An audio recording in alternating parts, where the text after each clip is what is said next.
વાત નર્મદાની કરીએ। નર્મદા ડેમ 92% સુધી ભરાઈ ગયું છે। હાલ નર્મદા ડેમની સપાટી સ્થિર છે। ઉપરવાસમાંથી 2,28,566 ક્યુસેક પાણીની આવક નોંધાઈ છે। નર્મદા નદીમાં 1,67,274 ક્યુસેક પાણીની જાવક થઈ છે। નર્મદા ડેમની જળ સપાટી 136 મીટર પર પહોંચી છે। તો હાલ ડેમના 10 દરવાજા 1.45 મીટર સુધી ખોલવામાં આવ્યા છે।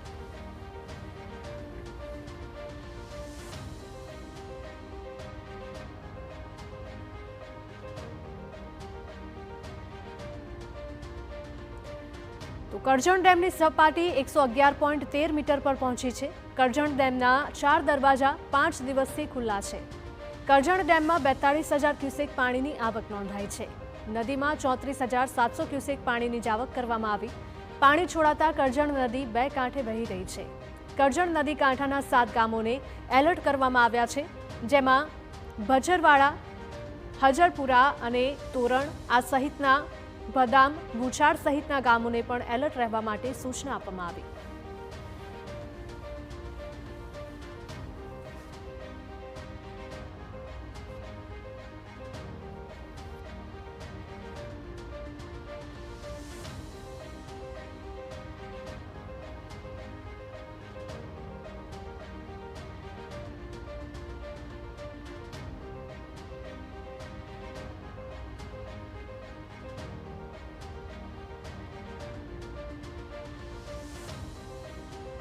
જિલ્લામાં આવેલો કરજણ ડેમ, જે કરજણ ડેમ પણ અત્યારે એના રૂલ લેવલથી ઉપર જઈ રહ્યો છે અને એનું કારણ એ છે કે ઉપરવાસ એટલે કે ડેડિયાપાડા અને સાગબારામાં વધુ વરસાદ પડવાના કારણે કરજણ ડેમમાં 42,000 ક્યુસેક પાણીની આવક થતા કરજણ ડેમ વિભાગ દ્વારા અત્યારે 4 દરવાજા ખોલી અને કરજણ નદીમાં 34,700 ક્યુસેક પાણી નદીમાં વહેવડાવવામાં આવ્યું છે, જેને કારણે કરજણ નદી પણ અત્યારે બે કાંઠે થઈ છે।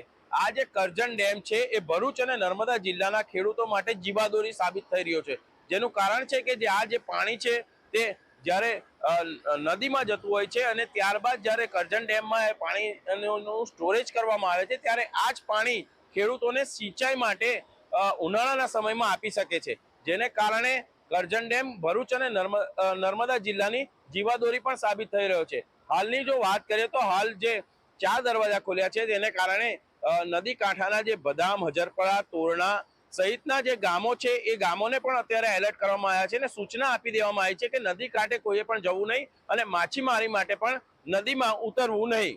વિશાલ પાઠક, TV9 નર્મદા।